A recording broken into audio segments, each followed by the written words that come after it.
We are starting a brand new teaching series today, and it's called Summer Short Stories that never wear out. And what we're going to be doing right throughout the summer is we're going to be taking stories from the Old Testament, short stories that you might not be that familiar with, and we're going to be looking at how we can apply them to our lives in the summer of 2024. And today, I've chosen something a little bit controversial. Okay, and often we say from this platform, if you're a Christian, this is how it means. And if you're not a Christian, this is what it means. And all of that is true today. If you're a Christian or not a Christian, I believe what I'm going to say is really applicable. But today I want to talk directly to the men, to the guys, to the boys who are in the room, who are watching or listening to this. Now, that doesn't mean, ladies and women, that you can check out and go on your phones. I think every one of us can learn together, because the title that I've chosen to speak on today is What Does It Mean to Be a Real Man? How to be a real man. And I know you're looking at me going, wow, are you qualified to talk about that, Andy? Well, we'll get there. And I reckon when I say that title, when some of you maybe spotted it on social media this week, I think it splits us into three different categories.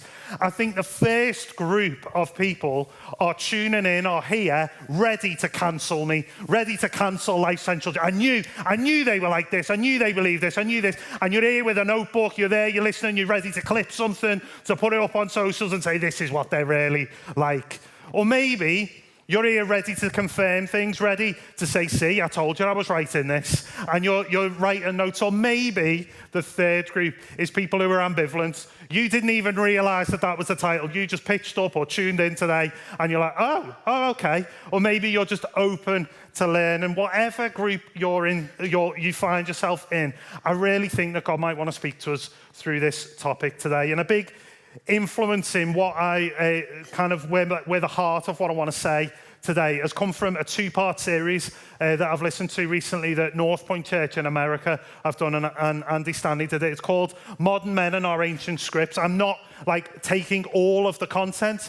What I want to say is, if you want to dig more into what we're saying today, I'd encourage you to go and listen to those talks as well, because Andy offers a great kind of insight into what we're talking about. But where I want to start is, we all get to make a decision on what we think it means to be a real man.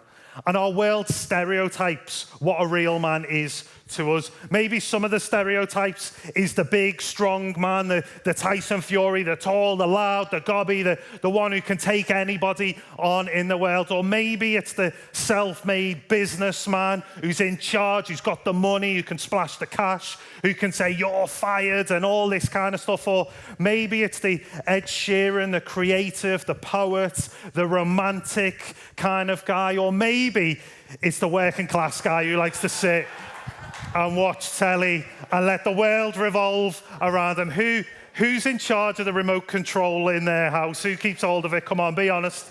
I'm putting my hand up because it's me, and I know I'm fully like Jim Royal sometimes when I'm at home. But here's the thing, all of us, we can get rid of Jim now, cheers. All of us have some form of what we think masculinity should be. We have that passed to us. All of us have what it means to be a real man shaped to us. Maybe it's taught to us deliberately. Maybe it's been modeled to us by the male role models that have been in and around our lives. We all get that kind of taught to us and modeled to us.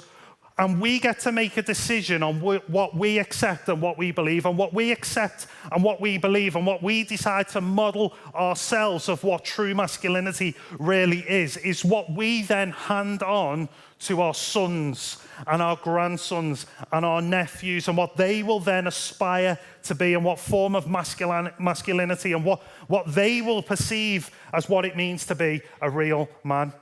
But also, what we accept as what it means to be a real man will be what we pass on to our daughters and our granddaughters and our nieces of what they should expect of men in their lives. And so it's really, really important that we think about these things and that we grasp and we wrestle with it and we tackle this important subject. And whether you're a Christian or not, I think loads of what I'm going to say today is going to be something that we can consider and grapple. And I want to give you a spoiler, okay? I'll let you know where we're going to land today so you can feel a little bit safer and where I'm going with this. We're going to land with Jesus is the real definition of what it means to be a real man. Okay, that's where we're going. That's where we're landing today. We're going to talk about how Jesus is the definition of what it means to be a real man.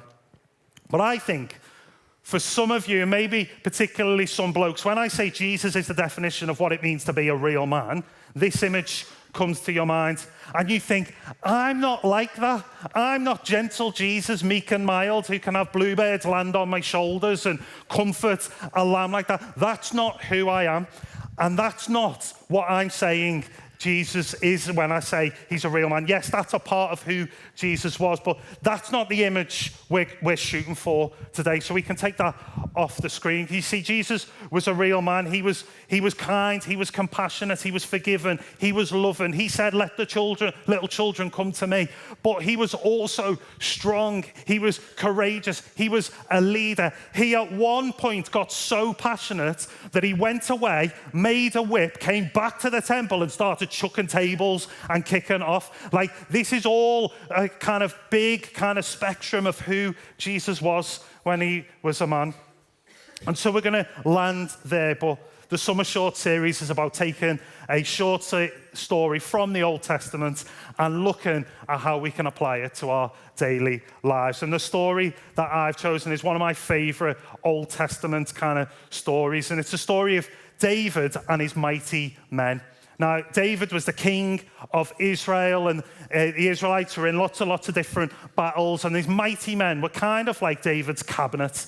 They were like his SAS and Navy SEALs. They were his secret service that he could call upon and trust, and they would be like at his side whenever they went into battle. And in 2 Samuel, the Bible talks about some of the great exploits that the mighty men went through. And I think we can learn some of what it means to be a real man off these guys. Now, I want to caveat that I'm not going for the stuff that's right on the obvious, because there's a lot of killing and a lot of death in what we're about to read.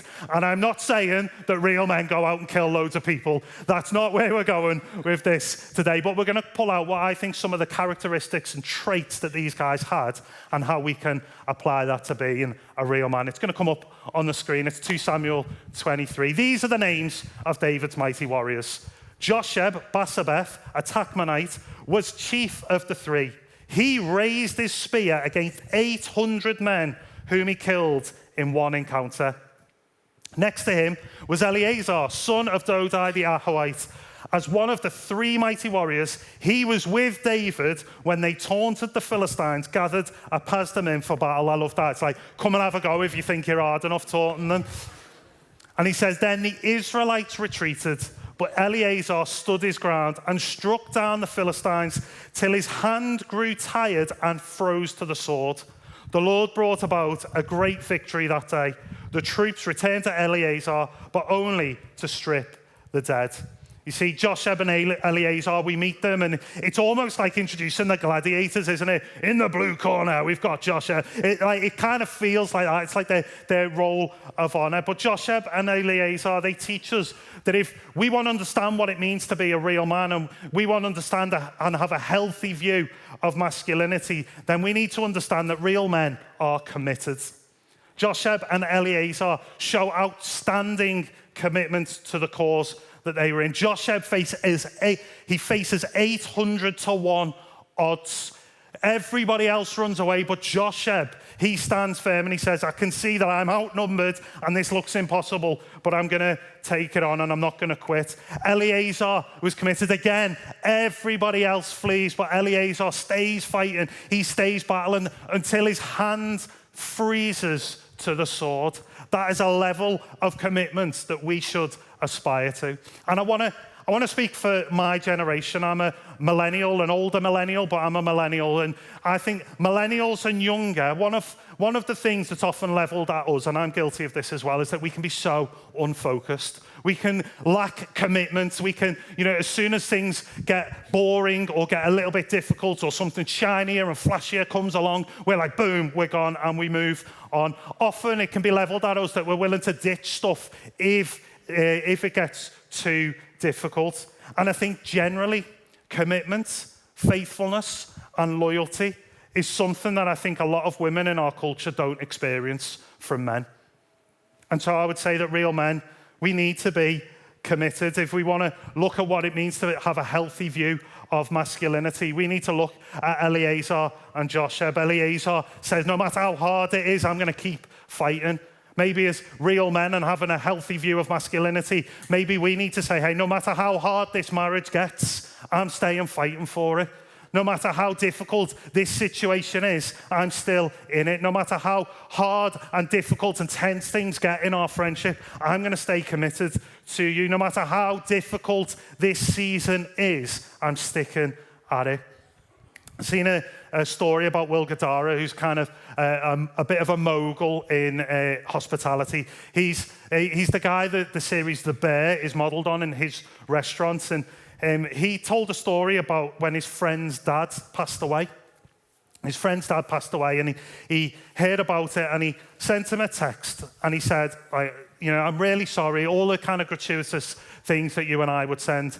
And he said, here's what I'm going to do for you. Every morning at 8 a.m., I'm going to call you. You don't have to answer if you're not in a place to answer, but you need to know every morning at 8 a.m., I'm going to call you. And for the first 5 days, his friend didn't answer. But on day 6, he answered, and they talked. Day 7, he called. This went on and on and on. And Will Guidara says he phoned his friend every day at 8 a.m. for almost a year, because he had this level of commitment to say, I'm committed to this friendship. I'm not just going to say, I'm with you, mate, and I'm thinking of you, and rub your shoulder and then walk away. I am with you, and I'm going to be committed to walking this stuff through with you together. I love that Josheb was so committed that he looked at something that looked impossible and saw what was possible. Almost like when I see all the stuff that we've got to get in the car to go on holiday, and I look at it and I go, and then I look at the boot and I'm like, that is not getting in there. But I'm so committed to the thought of being on a beach somewhere with a cold drink in my hand that I look at it and I go, that looks impossible, but I'm going to make it possible. And Josheb looks at impossibility in the face and says, I'm committed to this, and so I'm going to face it. And Paul, who wrote lots of the New Testament, he writes to a group of people in Ephesus. And Ephesus was a naughty place. It was a very secularized and sexualized place. And there was a bunch of people that were trying to live for Jesus. And it was more than 800 to 1 odds. It was quite a difficult place to stay pure and live in a Christ-like way. And Paul writes this to them. Now to him who is able to do immeasurably more than all we ask or imagine, according to his power that is at work within us. In other words, it might look impossible, but I know a guy who deals in the impossible, and his name's Jesus. Let's move on and meet the next mighty man in the passage. This is my favorite mighty man. His name's Shammah. Next to him was Shammah. Everyone say, Shammah. Like the 90s song over some of your heads. Son of Agi, the right. That's so hard to say. When the Philistines banded together at a place where there was a field full of lentils, Israel's troops fled from them. There's a bit of a theme here that the Israelite army were a bunch of wimps. But Shammah took his stand in the middle of the field. He defended it and struck the Philistines down, and the Lord brought about a great victory. Shammah teaches us that real men take responsibility. Now, we don't know whether that field of lentils was Shammah's field. We don't know whether he owned it. We don't know whether he was just passionate about lentils and defending lentils to his death. But what we do know is Shammah stopped in this field and said, this is my field and I'm taking responsibility for it. This is the battle that I am fighting. This is the cause that I've got to fight for. And he stood in that field on that day and said, not on my watch. These are my lentils and I'm taking responsibility. You come at my lentils, you come at me, sunshine. These are my lentils. I am taking responsibilities. Not today, not while I'm alive. Are you going to have my lentils? He takes responsibility. He doesn't shirk and run away. He doesn't blame others. He takes responsibility for what he needs to take responsibility for. And I believe God is looking for real men who are willing to take responsibility for a cause, that are willing to stand up and say, hey, I'm going to get passionate about this. This is going to break my heart, and I'm going to fight for this cause and this purpose. Maybe it's your school, maybe it's your community, maybe it's something that breaks your heart in another country. I don't know, but I believe God is looking for people who are going to take responsibility. During the riots in what started in London and then spread through the country, happened in around 2011, 2012, which is like a long time ago now. It's like 12 or 13 years ago. And it spread right across the country. And in Wolverhampton, there's a story of a woman, and I want to read it to you because it's brilliant. It says, a defiant grandmother stood like a beacon of hope amid the wreckage of Wolverhampton city centre. Courageous Louise Johnson refused to move from outside her hairdressing salon as scores of rioters rampaged down Queen Street, looting stores. The 52-year-old mother of 4, who has 5 grandchildren, faced the baying mob with arms outstretched as they threatened to destroy her business. As police in riot gear watched motionless from either end of the streets, she screamed, "You are not having my shop." I love that, because she takes responsibility. This is my salon. You're going to have to take on me and my broomstick if you're going to come and ransack my shop. She takes responsibility. And I think for too long, men have stood by and blamed others, stood by and watched the world go past and blamed other things. I think, men, we need to learn to take responsibility for what's ours, own what is ours, own our actions, own our feelings. We're good at blaming other things and other scenarios. It wasn't me that got angry, it was the football that made me angry. And we're good at blaming other things. And I think it comes from way, way, way, way, way back at the beginning of time when God creates Adam and Eve. And whether you believe it to be a literal or a figurative story, God puts them in the garden and says, the tree in the middle, that's the tree of life. You can't eat from the fruit of that. And we know that they eventually do. And God finds out. And in Genesis 3, it says, God said, "Who told you that you were naked? Have you eaten from the tree from which I commanded you not to eat?" Excuse me.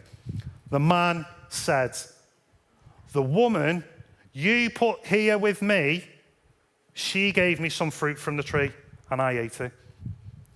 Right from the moment that sin enters our world, man goes, "It wasn't me. You put this woman with me, God. You made me do it." And we've been doing it ever since. And so I think real men take responsibilities. Let's own our feelings, own our mistakes. Let's own what's ours to own. We're going to fast forward a little bit in 2 Samuel 23 to a guy called Benaiah. It's not coming up on the screen because I'm going to own what I need to own. I forgot to send this slide to Russ, who makes our slides, and so I'm going to read it to you. Benaiah, son of Jehoiada, a valiant fighter from Kabzeel, performed great exploits. He struck down Moab's 2 mightiest warriors. Check this out for a footnote. He also went down into a pit on a snowy day and killed a lion. What a guy! Imagine that on your gravestone. And he was a great guy, worked at Lifecentral Church, da-da-da-da-da. He also went down into a pit on a snowy day and killed a lion.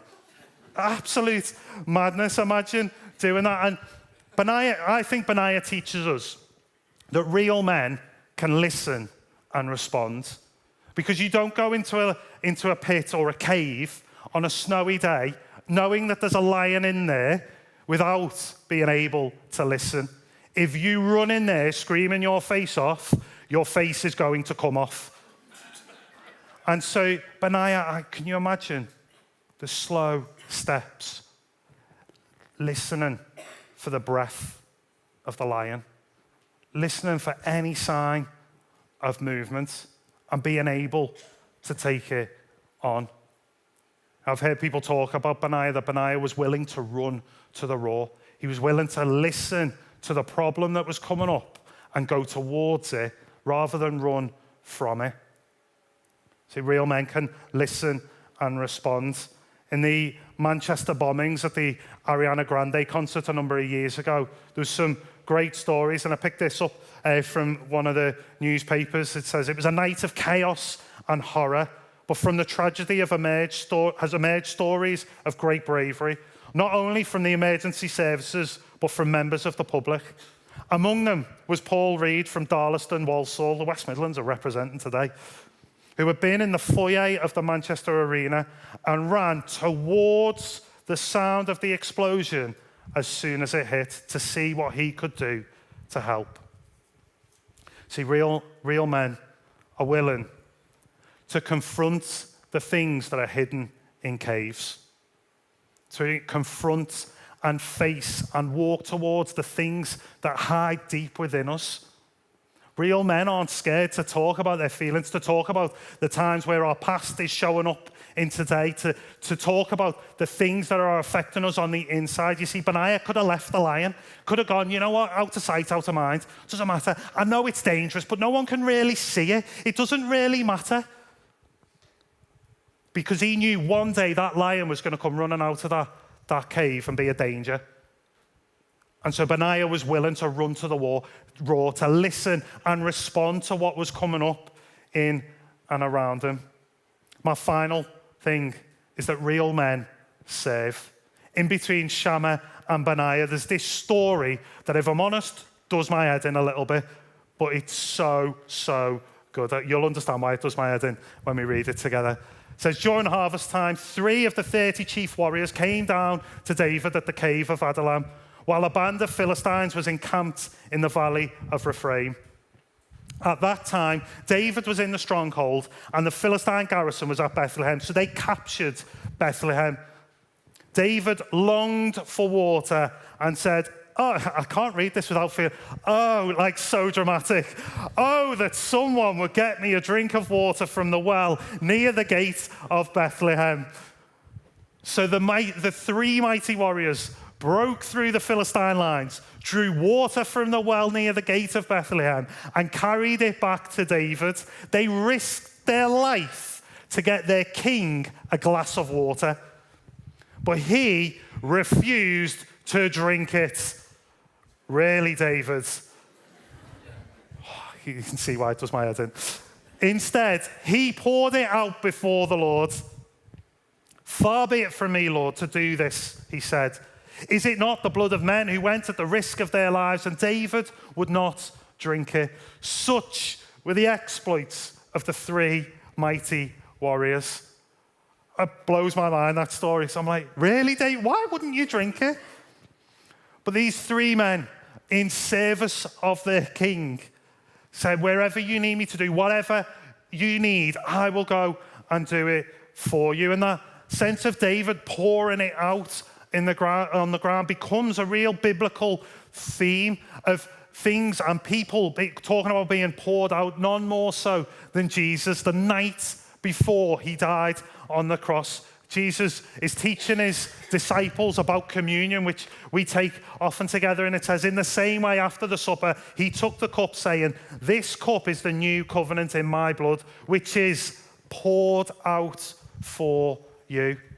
See, Jesus talked about his life being here to be poured out for others. When he died on the cross, that was him being poured out on the ground. And, you know, Jesus didn't come to be in a position of power. He come to serve. He said it himself. Matthew records it. The Son of Man, this is Jesus talking about himself, did not come to be served, but to serve and to give his life as a ransom for many, to be poured out for others.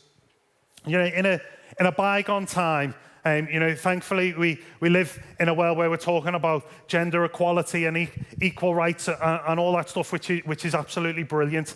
In a bygone time, it used to be the male, the man of the house, would go out and be the breadwinner and was seen as the provider. And recently I went to the Black Country Living Museum, and they talk a little bit about this, about how men in the Black Country would go and be down in the mines for 6 days a week, and in the winter they wouldn't see daylight. They would see daylight 1 day a week for about 6 months, because they would go down when it was dark and come back up when it was dark. And it wasn't this sense of they would go and do it as a position of power, but they would look at it and go, well, the woman has all of the facilities and the equipment to well raise and nurture a small child. I will contribute in the way that I can contribute, and I will go and work and earn money and be able to put food on the table. And the origin of this attitude was a place of serving. And somewhere in the last 100 years, it's been twisted to become this position of power. That I am the provider, I'm the breadwinner, you should serve me. And that's not the origin that it was intended for. And so when we see that Jesus is a provider for us, he's not doing it from a position of power. He's doing it because he came not to be served, but to serve. And if we want to be people, real men who serve and understand a healthy view of masculinity being people who serve, well, we need to have humility. And C.S. Lewis talks about humility, and he says, humility is not thinking less of yourself, it's thinking of yourself less. You see, when you serve, when you become a servant, it's not about becoming lowly and weak. It's simply thinking of yourself less, putting others before you. And Jesus did this in the most incredible way. When he's on the cross, and Luke says that the soldiers also came up and mocked him, and they offered him wine vinegar and said, if you are the king of the Jews, then save yourself.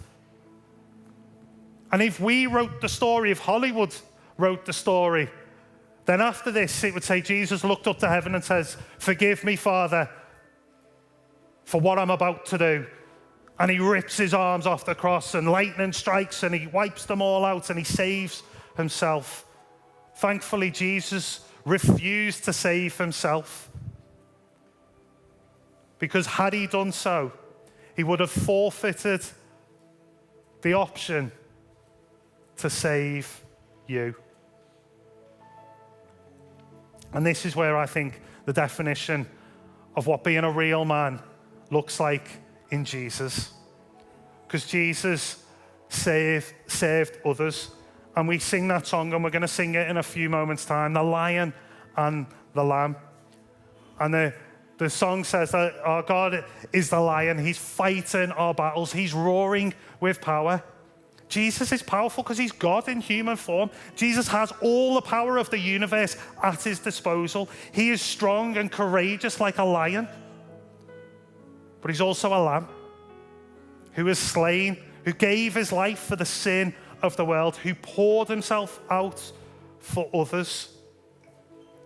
And the intersection of those two is what it means to be a real man.